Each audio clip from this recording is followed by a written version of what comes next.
Welcome to Beyond the Shelf. I'm Dawn. I'm Jenny. We are back again to talk about more states in the United States. Yes, states in the United States. Uh-huh. Yeah. We have those. We do. We have 50 of them. Then we were aptly named then. We were. Okay. Somebody smart did that. I don't know how united we are recently, but yeah. I think that this little project of ours is kind of uniting, at least for us. It is. I'm loving folks listening. I am too. I'm having a great time with this. So we're continuing talking about some of the states for part of the 250th anniversary of the U.S., and we're going to throw in a U.S. territory this time as well. Okay. So look at us go. It's going to be great. So we kind of started with like Ohio and surrounding states for the first one. We're jumping over to New England now. So, I don't know. Are Vermont and New Hampshire considered New England? Absolutely. And Maine is too? Is all of that area? Yes. Okay. I guess my brain, I was thinking maybe like the 13 colonies or something. Well, kind of. And they're all right in there. Yeah. Okay. Cool. All right. Okay. Well, let's jump right in and talk about Vermont. So, at one point in time, we had 2 staff members from Vermont, but one of them doesn't work here anymore, but we still have Corey. Yes. Yes. And so Corey is originally from this little itty bitty town in Vermont called Washington. And they have the cutest little library there called the Caliph Memorial Library. And so we actually asked Corey to like reach out there because she kind of went there as a kid, but I think she described it as there's like another slightly larger town nearby, and that's where her high school was and everything, and they have a bigger library there. Mm-hmm. But we decided we would talk to the little library. Yes, we like them. It was Bethany. I cannot pronounce her last name. Beebe, I'm assuming. Is it B-E-E-B? Yes. Okay, that's how I would pronounce it. Or B-E-E-B. I don't think it would be B-E. Oh, there's an E at the end, too. Oh, okay. I don't know. Anyways, Bethany, she sent us this little card that has a picture of their library on the front, and it really resembles pictures of our original library building. Yeah, so cute. It is. It's not big, but it's very cool. And then their library cards are just like these cute little green, like cardstock cards. Oh. Well, anybody that listens to the podcast can come in and ask to see any of these pictures and definitely. library cards too. Mm-hmm. We'd love to share them. So these are definitely ones that like they make in-house, and I just loved it. It's so cool because, you know, we see like these libraries that are huge and like they're Carnegie libraries and they have all of this, but the Caliph Library also has its own history. It was established in 1919 when Ira Caliph passed away. So he was a Vermont native who moved away, and he made a bunch of money in beef and other, quote, cow-type things, is what Bethany said, but mostly beef. So his wife worked at a library, and that was how he and his wife met. And so when he passed away, his will stated that he would give money to build a library in Washington. Love among the stacks. We could write a little cute story about them. That's such a little meet cute. So that's how the Caliph Memorial Library began. Bethany said she's only lived in Washington for a few years. She doesn't know a lot about the town or the library itself. But she said that when an extension was built, they grandfathered in the original bookshelves. So, like, even though they built in this new extension, it kind of still had the old feel because of using some of the old shelves in there, too. That's awesome. One day each winter, I guess they also kept a exterior brick wall as a new interior wall. So one day each winter was a place where kids could come and see Santa riding on the fire truck. And they could sit in Santa's big red chair with him and tell him what they wanted for Christmas. So they have this cute little spot in there where they would do that. Unfortunately, the man who was their Santa passed away recently. And they lost the chair, she said, in a flood. So that's sad. No. They've had some things happening at the Caliph Library. They still have some attachment to the town history with displaying different photos and flags and pamphlets from the early years of their little town. The case itself is apparently originally a glass door display case from over 100 years ago. So they like have little historical connections in their library as well, which is so cool. And actually, another library that I'm going to talk about later, Seabrook in New Hampshire, has something similar to that, where like they have historical connections from their original building and stuff in town. Bethany also said Washington is a little-known town in Vermont. They do have a few notable people from history. Calvin Coolidge, okay, U.S. president. The founder of Mormonism, Joseph Smith. I have heard of him. And author Rudyard Kipling. Definitely have heard of him. The Jungle Book. There you go. They also laid claim to Ben & Jerry's ice cream. I think everybody that lives in Vermont does. They're all like, this is where it's from. Yep. We have great ice cream. So Washington and Vermont especially are known for great skiing. And sometimes they're a place that, since it's so quiet and kind of rural, famous people like to visit or move there. So she said Catherine Zeta-Jones, Michael J. Fox, and Luis Guzman, and some others all have homes like in and around Washington. Now that's super cool. Yeah. Can you imagine just going to the grocery store and you run into Michael J. Fox or Catherine Zeta-Jones and Michael Douglas, because that's her husband? Yeah, that'd be wild. It would that would be so wild. They also have some famous music icons from Vermont, the band Fish, if you've heard of them. Yep. And With then more PH, right? PH Fish, yep. And then more recently, Noah Kahn, who is like selling out baseball stadiums. Okay. See, I haven't heard of him. Oh. I've heard of Fish because they're old enough. Yep. So he is also from Vermont and Cool. from that area too. So Vermont, I just get the vibe that it's a cute little rural place. Vermont as a whole. As a whole. Mm-hmm. And somehow we had 2 staff members from there which is kind of wild, kind of really. crazy, yeah. Well, they both moved this way because their husbands were from this area, It's right? true. Yep. Mm-hmm. We went to Vermont in 2019, and it's very charming. It's beautiful. And we got to go in the fall, so we got to see magnificent colors. And, yeah. That's excellent. The library I'm going to talk about a little bit is Ellsworth Public Library in Ellsworth, Maine. Barrett Becker sent me all kinds of information about the Maine library there. And by Maine, I mean Maine, the state. It's located on the banks of the Union River, and it has he describes it as a Federalist-style building built in 1817 for Colonel Malthea Jordan and is listed on the National Register of Historic Houses. It is often known as the Tillsdale House after Seth Tillsdale, one of its illustrious owners. And it has been a public library since 1897 when George Nixon Black gave the remodeled building to the city of Ellsworth with this enduring condition, his words, that the premises conveyed shall be always used for a public library. So that's been since 1897. So they have an extensive genealogy collection. He said that it's called the Alvis Whitmore Memorial Collection of Genealogical Records, established in 1992. That's a big word. Yeah. Genealogical. Yeah. 5 times fast, right? No. Once was enough. And he said that it has over, I know that I can't remember, I forgot to write it down, but one gentleman passed away and donated over 100,000 names to be added to it. So it's very extensive. Whoa. It covers Maine and it covers even parts of Canada. It's gotten bigger and bigger, and they have That's so cool. fundraisers and people that fund it. So some of their artists in the area are Andrew Wyeth, Wyeth. Apparently he's a very popular painter in the United States. His painting is called 19th Century Realism, Abstract Realism, Magic Realism, and Plain Realism. So lots of realism. I'm assuming it's not fake. Except for the abstract one. It might be a little... Or magic. I found this very interesting. Now, I know everybody's going to know Stephen King is from Maine. I mean, most people know that. Sure. That's pretty common. And he uses Maine in a lot of his books.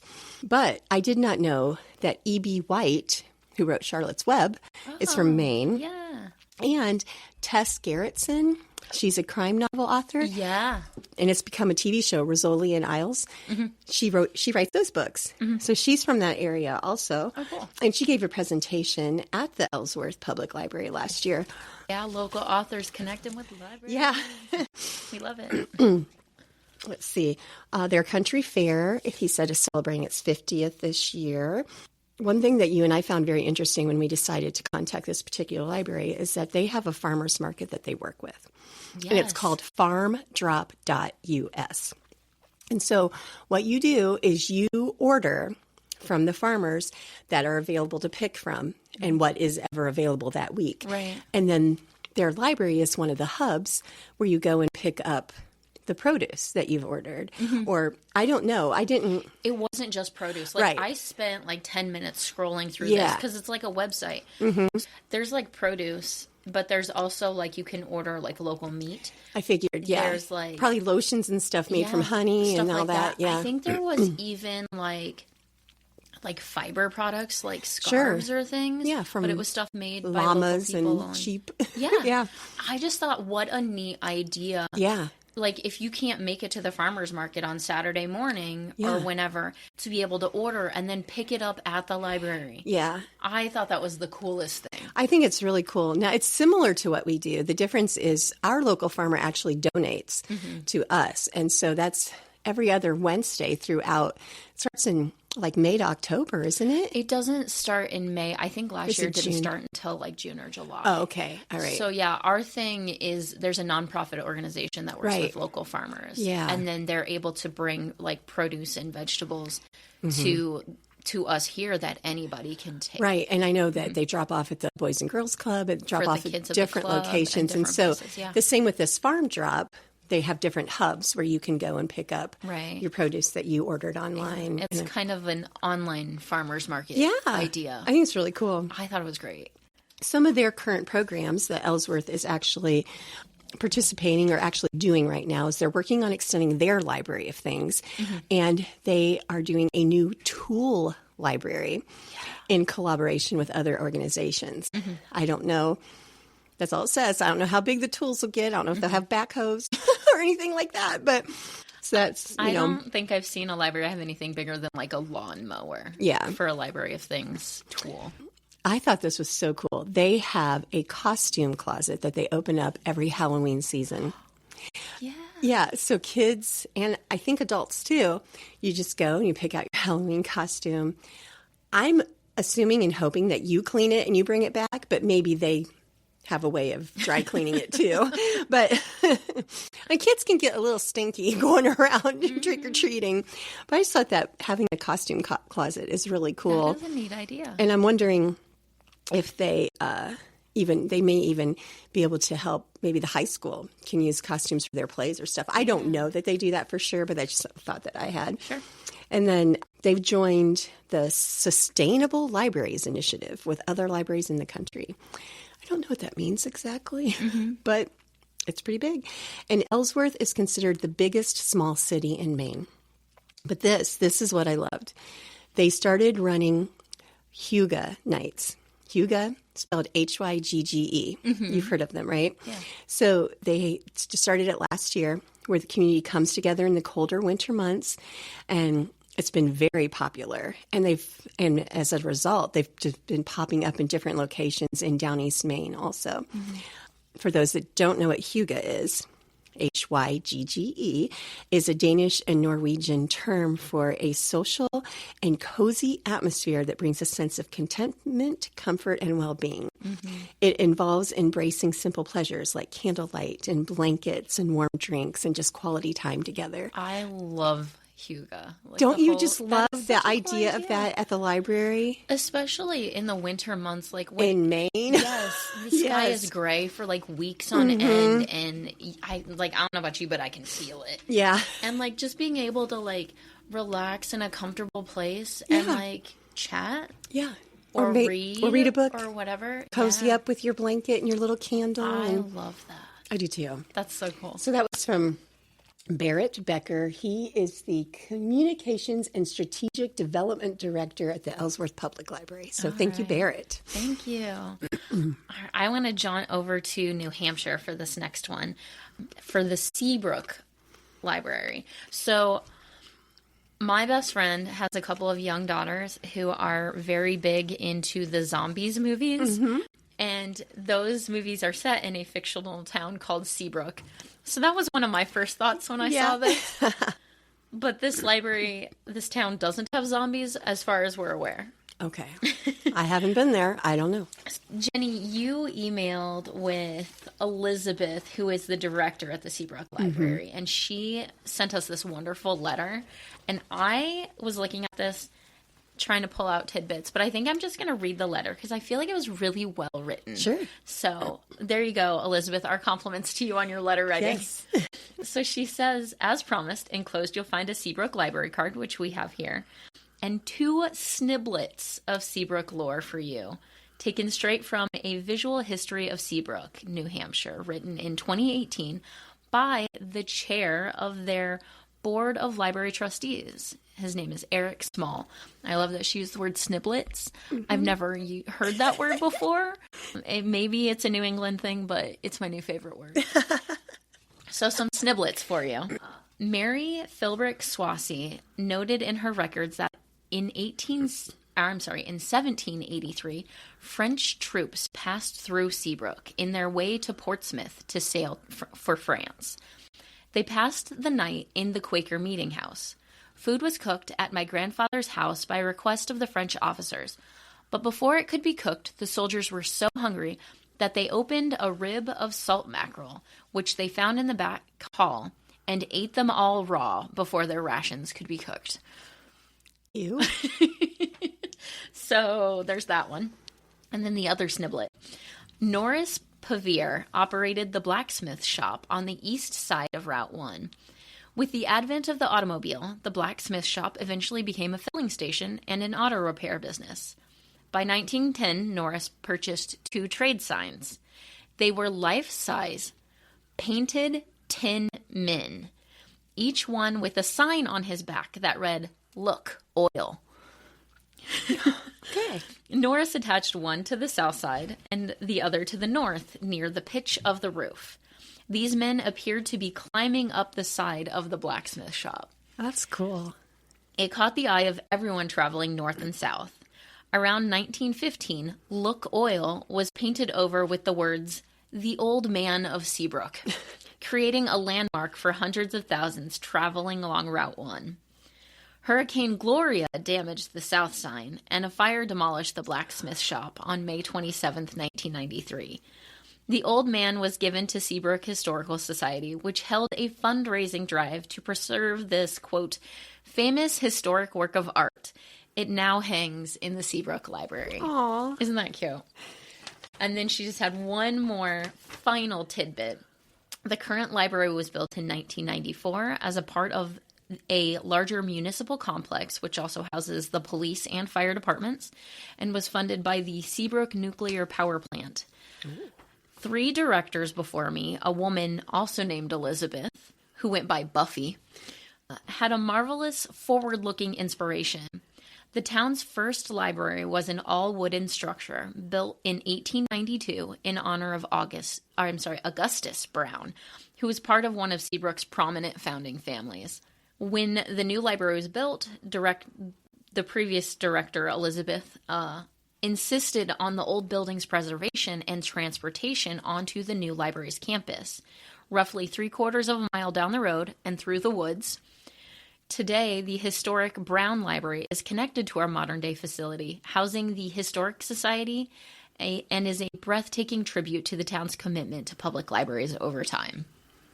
I love it. I thought that was so sweet. I love the old man of Seabrook. Yes. Just imagining you're like coming down the highway and you see these like life-size, what looks like a man climbing the building. And like, it what just is says, that guy "Look, doing?" oil" on it. How iconic. Sounds like a lovely little place. Yeah. In New Hampshire. And again, listeners, write in or call the library if you would like Dawn and I to do a road trip. Absolutely. Yes. Let's go. I would love to visit these places. This is so cool because, like, they're just little things that it feels like connecting to other libraries in a way. Like these little things that we catch on to. Like, and Seabrook, I think, was really close to the same size as Orville. Yeah. And that's why I chose Seabrook to contact them. And they were quite lovely to respond. It's and so cool. Yeah, that's what's been so wonderful. I haven't had any negative responses. I haven't had anybody say, no, not interested. They've all been thrilled to participate. Gotten no responses, but not anybody saying no thanks. Yeah. Absolutely, yeah. I think there's just kind of an attitude and an energy shared by people who work in libraries that we love to talk about our library and our town and things. So you get these cool little stories and stuff that people like to share. So the next one I'm going to talk about is the Pawtucket Library in Rhode Island. Matt B. is the reference librarian who so kindly sent me some information about the Pawtucket, Rhode Island Library. So one thing that I found interesting was Rhode Island has 48 public libraries. That's it. But we have 47 library systems in Cleveland. I know. And Rhode Island just has 48 libraries. Yes.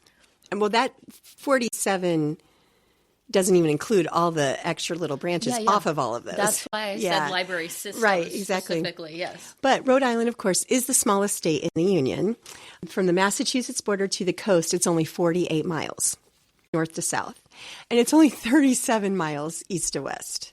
Okay, but do you remember last month we found out the county I grew up in is bigger than that? Yes. So the county you grew up is bigger than 48 by 37. Oh.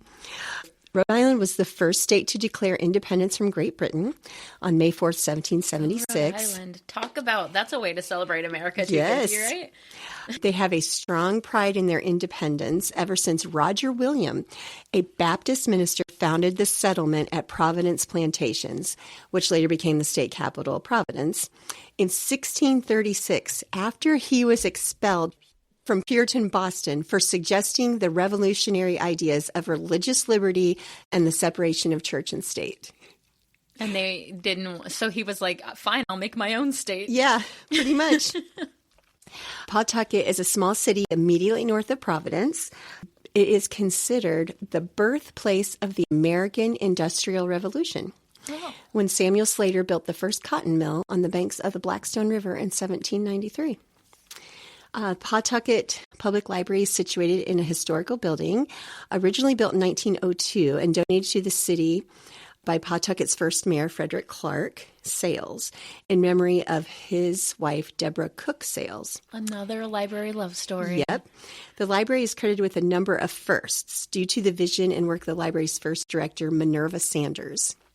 We had a director last name Sanders. Wonder if they were related. She actually, her last name is just Sander.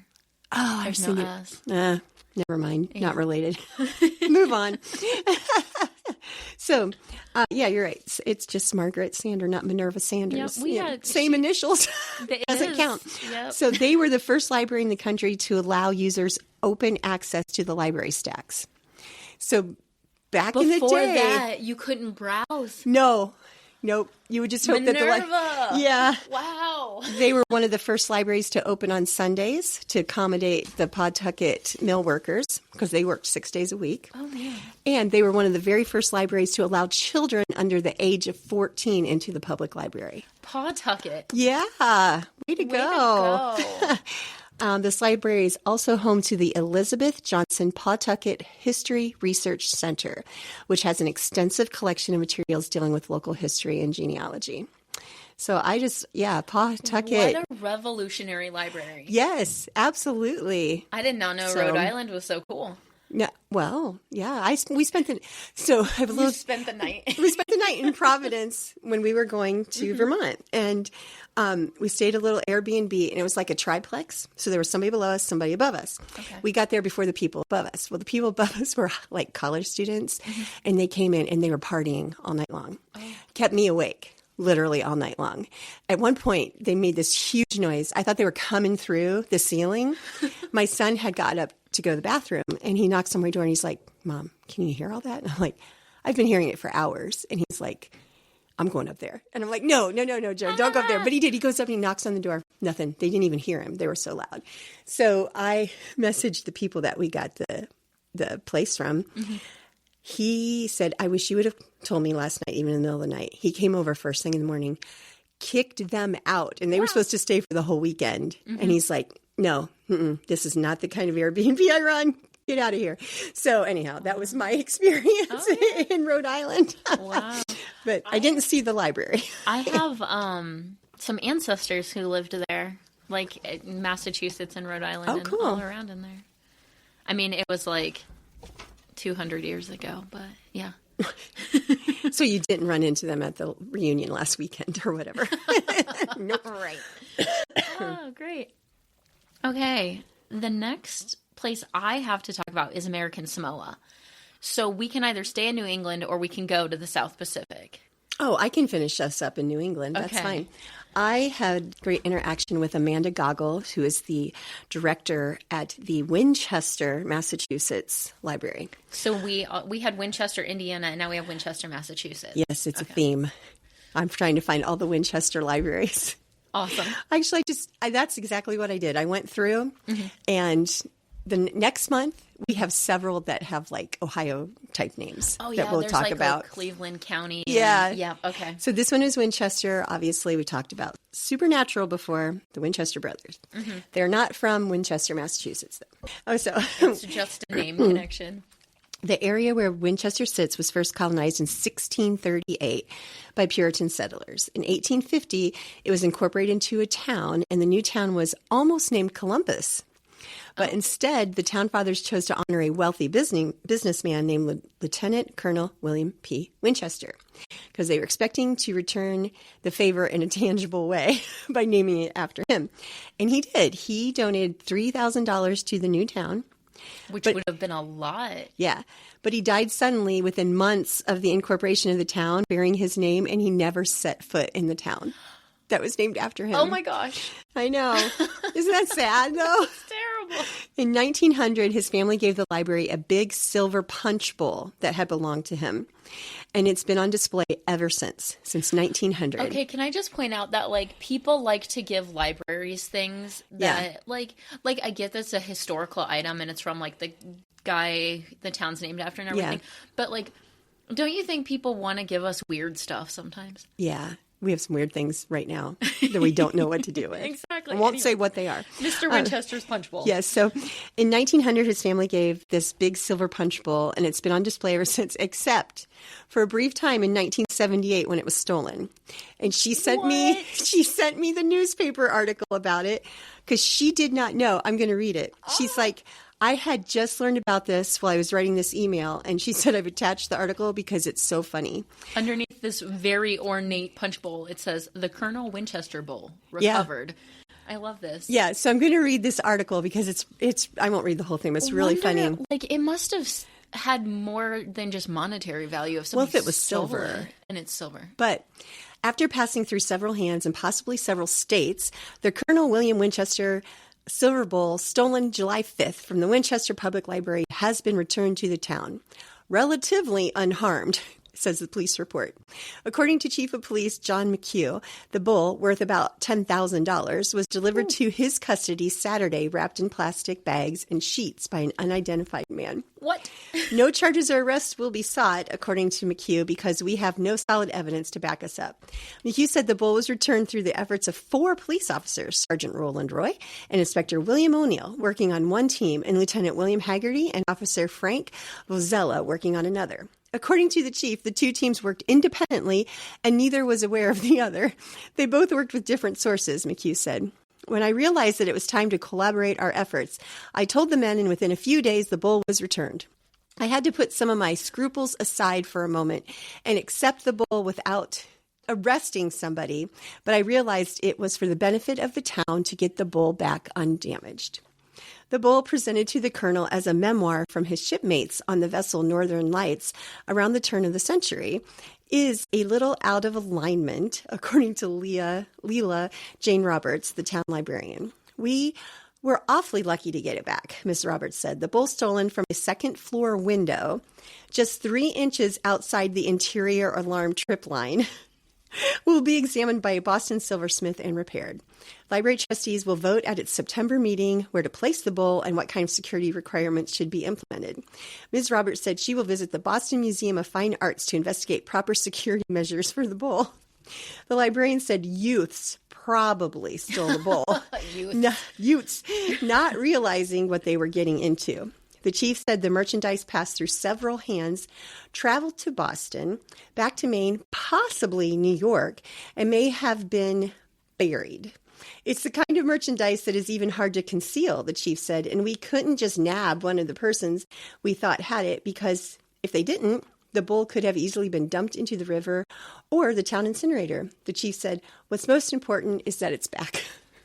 Okay, so first of all, it was worth $10,000 in 1978. Yes. Holy cow. I know. And those youths in Massachusetts. So their library, the Winchester Library, is just a few miles outside of Boston and has a population of about 23,000 people. The library is a member of the Minuteman Library Network. Okay, the biggest local event is the yearly ENCA Fair. E-N, capital E, little n, capital K, little a. ENCA is a women's volunteer service organization that was founded in 1902. From their history, originally established in 1902 as a Winchester High School sorority, the ENCA Society has thrived as a women's volunteer service organization for over 100 years. ENCA was organized by 6 Winchester High School girls who wanted to have a club similar to one that the boys had formed. With the help of their German teacher, they chose... My German is not I have no German, so let's go. Not machen den Nobben, which means to imitate the boys as their motto.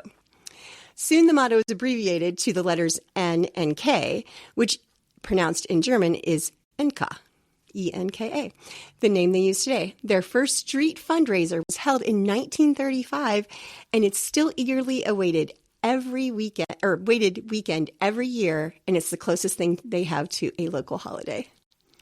Okay. Go girls. Yeah. They wanted to imitate the boys. Like we want our own thing, so here we go. And since 1935, they've had their own thing. They didn't say anything about the boys having a festival. Last that long. Yeah. Nice. I think you'd like that. So yeah, that was from Amanda Goggle in Winchester, Massachusetts. I love...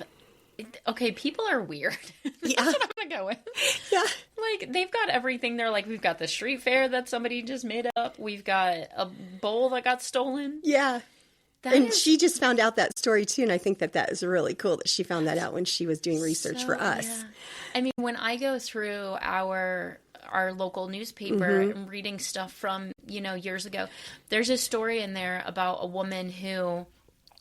died by lightning strike. Not that she was directly struck, but it hit her house and traveled through the pipes and jumped into a butter knife she was holding.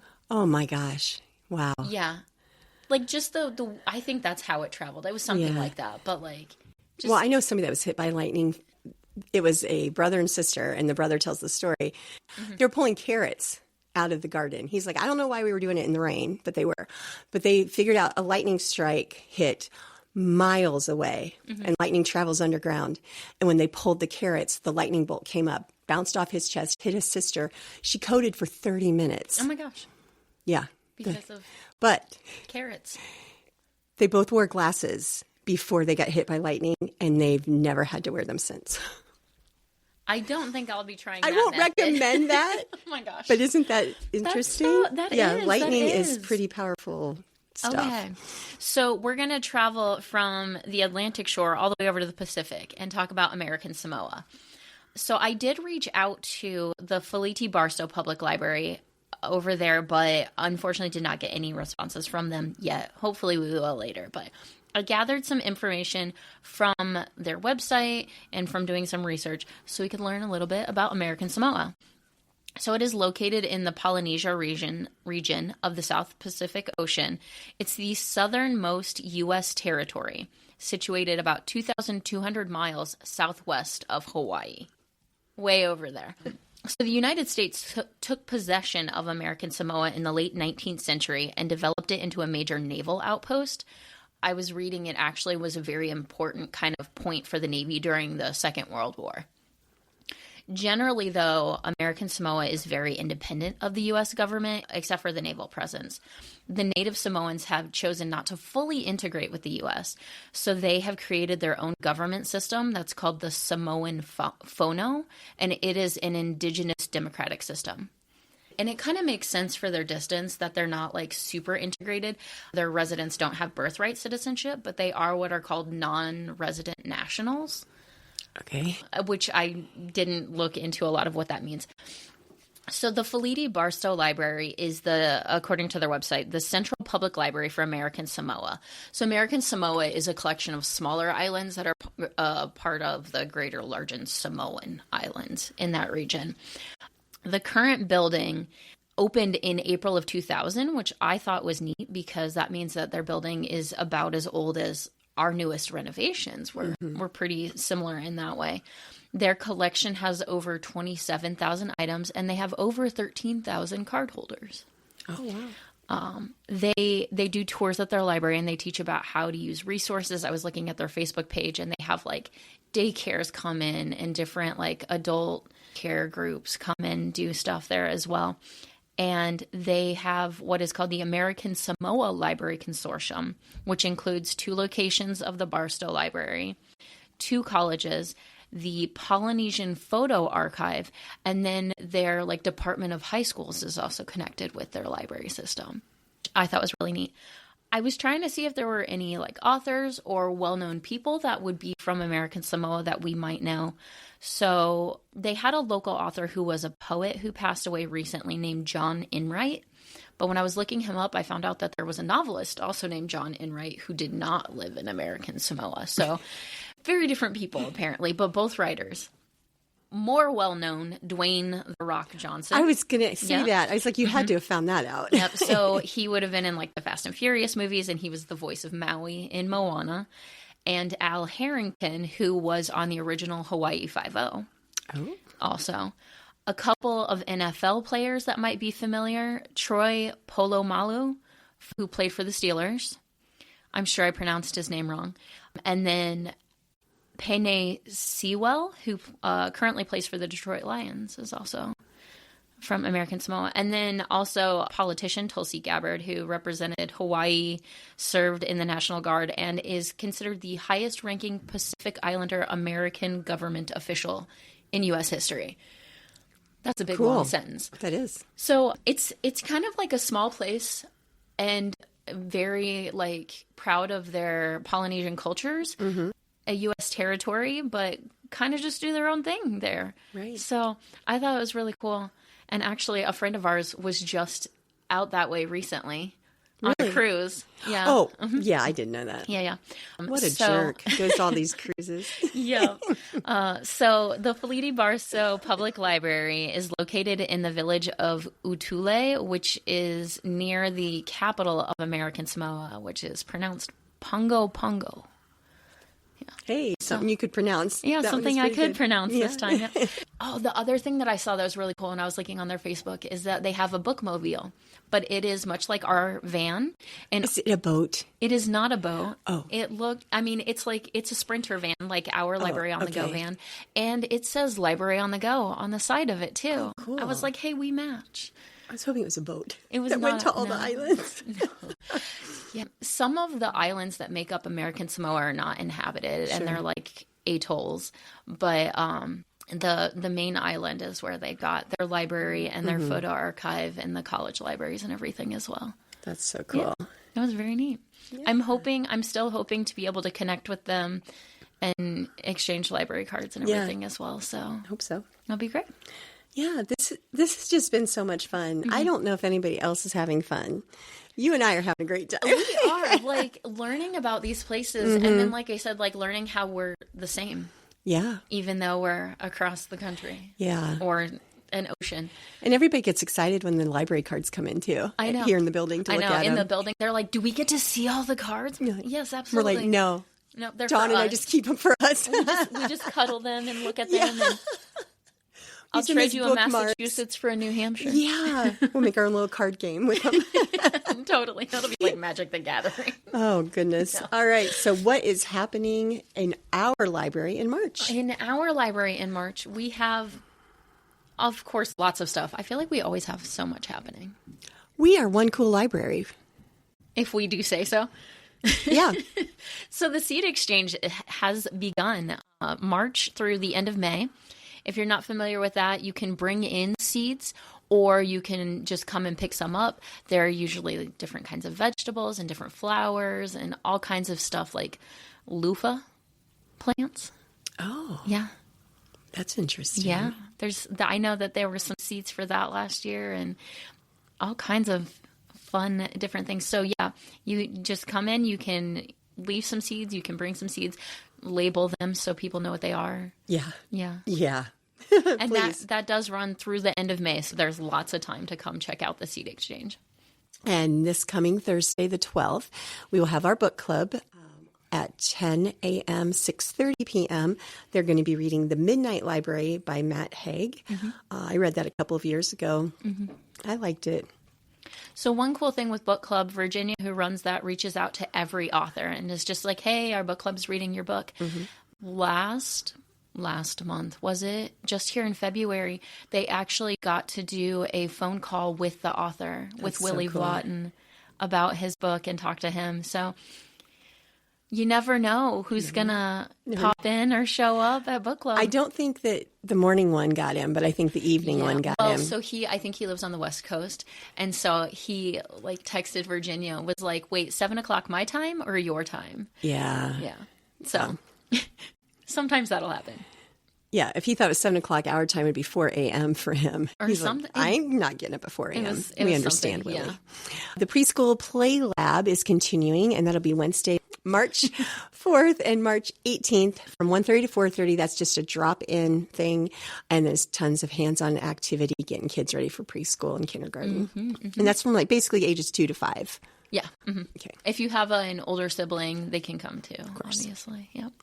Teen Book Box sign up is back around. It is from the 16th through the 28th. That's for grades 6 to 12.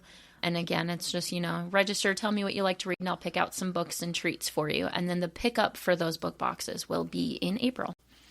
Mystery Monday has been really popular. Mm-hmm. And speaking of authors, Jennifer got the author of the book that they discussed in February came to the Mystery Monday. Mm-hmm, mm-hmm. That was really cool. So in March, they're going to have another guest speaker. Oh, I did not know that. From the Orville Police Department. And that's March 16th at 6:00. Mm-hmm. The Youth Book Club will meet on Thursday the 19th at 4 p.m. The registration for that, if it's not open yet, will be open very soon. They are reading Carter Avery's Tricky Fourth Grade Year by Rob. I want to pronounce Rob's last name as Booyah. Booyah. I like it. We're going with it. Buyea.